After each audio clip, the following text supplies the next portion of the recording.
এই হচ্ছে স্পিতি নদী, যেটি ভারতের হিমাচল প্রদেশের লাহুল ও স্পিতি জেলায় অবস্থিত একটি গুরুত্বপূর্ণ পর্বত নদী।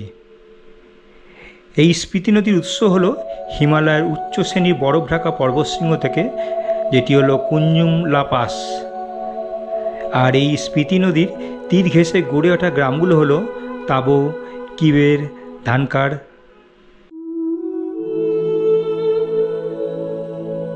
কাল আমরা খাপ পেরোনোর পর স্পিতি নদীর সঙ্গী হয়েছিলাম। কালকে আমরা কল্পা থেকে এসেছিলাম নাকো। কালকে আমাদের নাকো পৌঁছতে সন্ধ্যা হয়ে গেছিল। আজ আমরা স্পিতি ভ্যালি ট্যুরে চতুর্থ দিনে নাকো থেকে যাব 65 কিলোমিটার দূরে টাবো। তারপর যদি আমাদের হাতে সময় থাকে আমরা রওনা দেব কাজার উদ্দেশ্যে।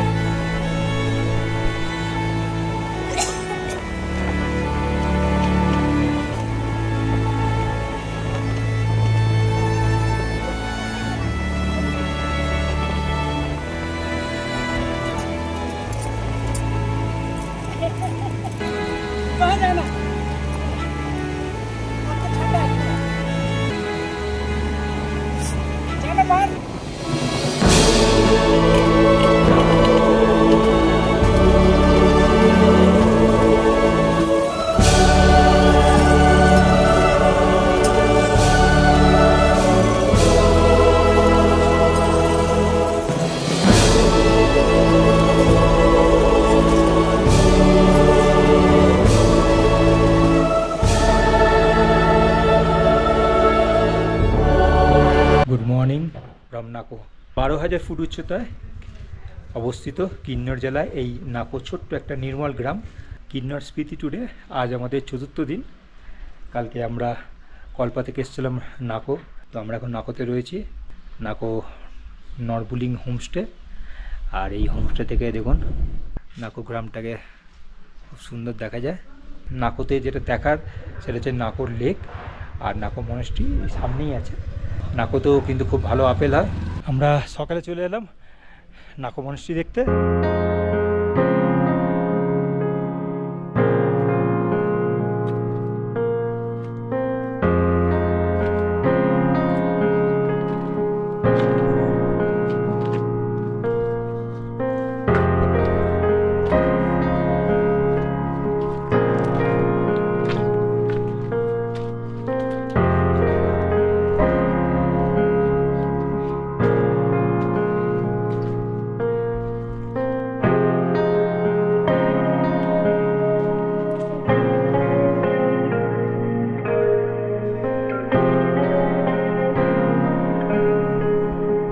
নাকো মনেস্ট্রিতে প্রবেশ করলাম।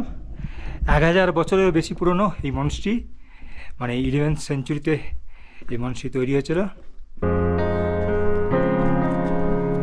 ভারতের হিমাচল প্রদেশের কিন্নর জেলায় নাকো গ্রামে অবস্থিত এই নাকো মঠ, যেটি একটি গুরুত্বপূর্ণ প্রাচীন বৌদ্ধ মঠ। নাকো মঠের প্রতিষ্ঠা 11শ শতাব্দীর দিকে, যেটি তিব্বতী বৌদ্ধ ধর্মের প্রখ্যাত অনুবাদক রিনচেন সাংপোর সময় হয়েছিল বলে মনে করা হয়। নাকো মঠে প্রধান 4টে মন্দির রয়েছে এবং কাঠ ও মাটির তৈরি প্রাচীন ভাস্কর্য দেখার মতো। নাকো মঠ মূলত তিব্বতী বৌদ্ধ ধর্মের গোলগু ও কাণ্ডধারার প্রভাব বহন করে। এই মনস্ট্রির পাশে অসংখ্য হোমস্টে এবং হোটেল রয়েছে।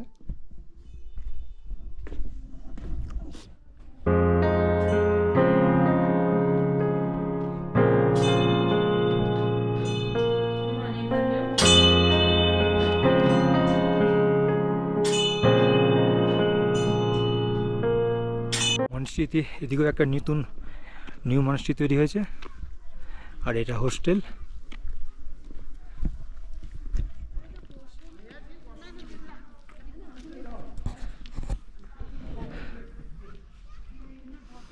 আমরা নাকো মনস্ট্রি দেখলাম, দেখে এবার চলেছি নাকো লেক দেখতে। নাকো মনস্ট্রির কাছেই আছে এটা। নাকো লেকের পাশেই আপেল বাগান।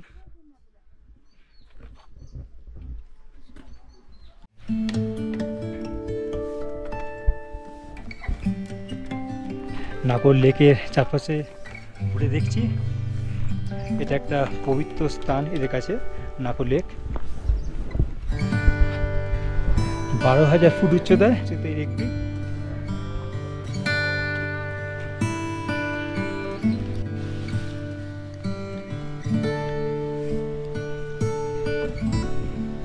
লেকটি হচ্ছে 500 মিটার লম্বা এবং 200 মিটার চওড়া।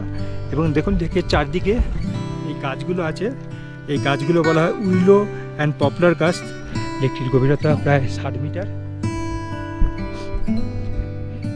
নাকো ভ্রমণের নাকোর লেক এবং নাকো মনস্ট্রি হচ্ছে মূল আকর্ষণ।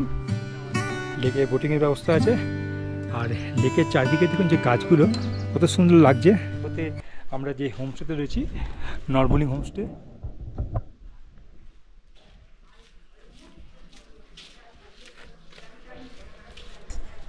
নরবলিং হোমস্টেতে ডাইনিং রুমটা শুধু দেখুন, আমরা ব্রেকফাস্ট করতে এসেছি।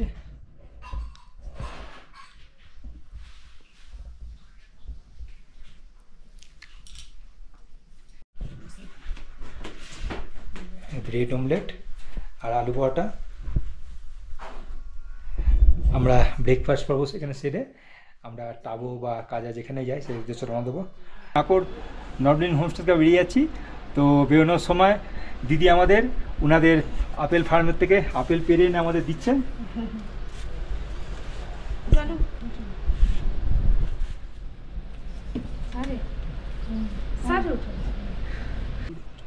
अच्छा, फिर आप लोग कहाँ जाएंगे आज?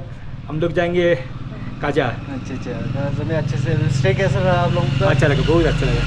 अच्छे से जाना आप। ठीक है, बाय बाय। আমরা চতুর্থ দিন যাত্রা শুরু করলাম। এখন বাজে ঘড়িতে 10টা 20। এটা মালিং ভিলেজ।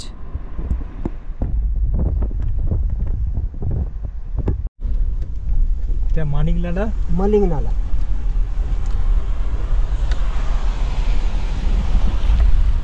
অনেক ওপর থেকে জল আসছে এবং এই জলই নিচের গ্রামগুলোতে সাপ্লাই হচ্ছে। আর কাল থেকে বেশ ভালো ঠান্ডা বেড়া পাচ্ছি আমরা, যেহেতু 12,000 ফুট।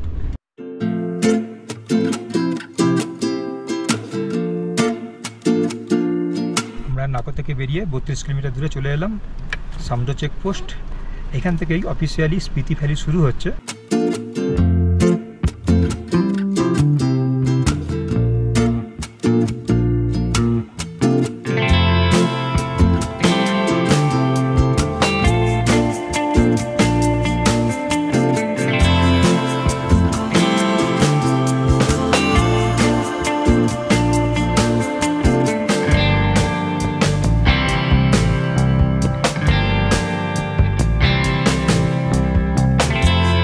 সুমডো চেকপোস্ট ক্রস করলাম এবং অফিসিয়ালি আমরা লাউল স্পিতি ডিস্ট্রিক্টে প্রবেশ করলাম। এবার আমরা এখান থেকে 3 কিলোমিটার দূরে একটা মোড় পড়বে, ওখান থেকে আরও 10 কিলোমিটার লিং রোড ধরে চলে পৌঁছবো আমরা গিউ গ্রাম। আর এই আমার পাশ দিয়ে বয়ে চলেছে স্পিতি নদী।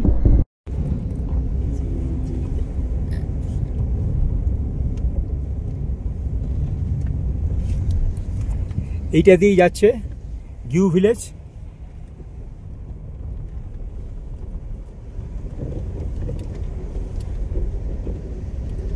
এখান থেকে 9 কিলোমিটার দূরে গিউ গ্রাম।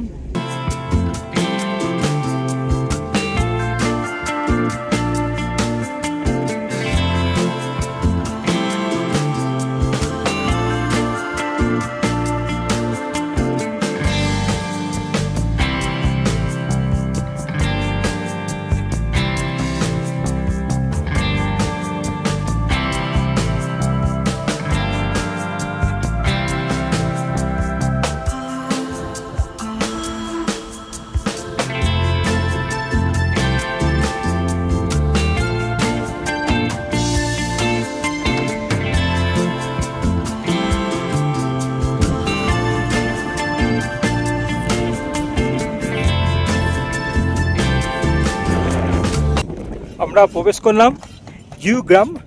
এটা হচ্ছে সুমডো এবং টাবুর মাঝখানে অবস্থিত ছোট্ট একটা প্রাচীন গ্রাম এবং এখানে 70 থেকে 80টার মতো ফ্যামিলির বসবাস। আর এখানে 5 কিলোমিটার দূরে খুব কাছে অবস্থিত ইন্ডো তিব্বত বর্ডার। আর এখানেই আছে এই 500 বছরের পুরনো মমি। আমরা এই মমি দেখতে চলে এলাম গিউ গ্রামে। আর দূরে দেখুন বরফ ঢাকা পীর।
আমরা দেখে বেরোলাম 500 বছরের পুরনো মমি। ওইটা হচ্ছে সাংহা তেনজিন, এই গ্রামের একজন লামার, যিনি প্রায় 45 বছর বয়সে মারা যান। এখানকার লোককাহিনী এটাই যে বলা হয় যে এই গ্রামে নাকি কাগড়া বিছার উৎপাত ছিল, সেই কাগড়া বিছার হাত থেকে রক্ষা পাওয়ার জন্য এই সাংহা তেনজিন ধ্যান শুরু করেন। তিনি প্রথমে খাওয়া ত্যাগ করে দেন, পরে জল খাওয়া ছেড়ে দেন, করতে করতে তার দেহ মমিতে পরিণত হয়। আমরা ভিউ ভিলেজ ঘুরলাম, ভিউ মানুষটি দেখলাম, প্রায় 1:30 বাজে এখন, প্রায় 3 ঘন্টা আমাদের কেটে গেল। এখান থেকে আমরা যাচ্ছি তাঁবুর উদ্দেশ্যে। আর পাশ দিয়ে এই যে নালাটা, এটা হচ্ছে গিয়ে নালা, এইটা গিয়ে আবার স্পিতি নদীর সঙ্গে গিয়ে মিশেছে। আমরা হোল্ডিং ক্রস করে চণ্ডীগড় পৌঁছলাম। এটা হচ্ছে চণ্ডীগড়, এটা হচ্ছে পাঞ্জাবের চণ্ডীগড় না, হিমাচল প্রদেশের চণ্ডীগড়। এবং চণ্ডীগড়ের দুই দিকে দেখুন শুধু আপেল বাগান। 1962 में यहाँ पर जब चाइना ने अटैक किया था तो ये जो लोकल यहाँ के जितने भी लोग हैं, जितने देख रहे हैं ना आप, इनके लिए चंडीगढ़ में एक सेक्टर एक फ्री दे रहे थे इनको रहने के लिए। मतलब जो 13 सेक्टर अब बना ना चंडीगढ़ में, वो 13 सेक्टर इनके लिए था, वो बना हुआ पूरा। तो ये लोग, इन्होंने कहा कि हम मर जाएंगे लेकिन अपनी मातृभूमि को नहीं छोड़ेंगे, और इसलिए इसका नाम जो है वो चंडीगढ़ पड़ा, इस गाँव का नाम। जी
আমরা তাঁবু মনস্ট্রিতে প্রবেশ করছি। তাঁবুর যে এটা হচ্ছে নিউ মনস্ট্রি, আর এটা হচ্ছে ওল্ড মনস্ট্রি। আর এখানেই পাশেই আপেল বাগান, ভর্তি আপেল।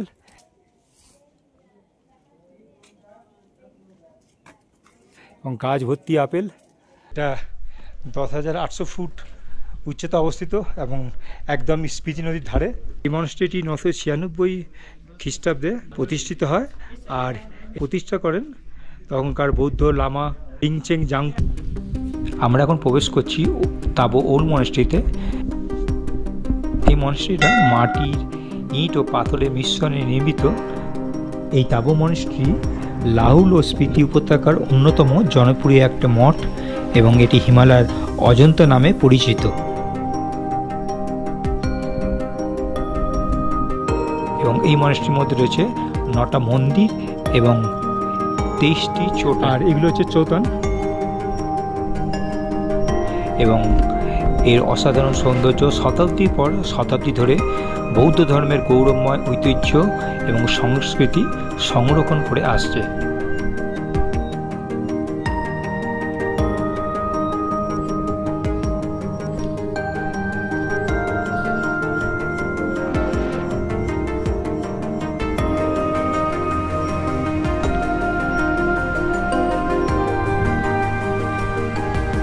এটা তাবর নিউ মনেস্ট্রি, যেটি ওল্ড মনেস্ট্রির পাশে নির্মিত হয়েছে, এবং আমরা যখন গেছিলাম তখন নিউ মনেস্ট্রি বন্ধ ছিল।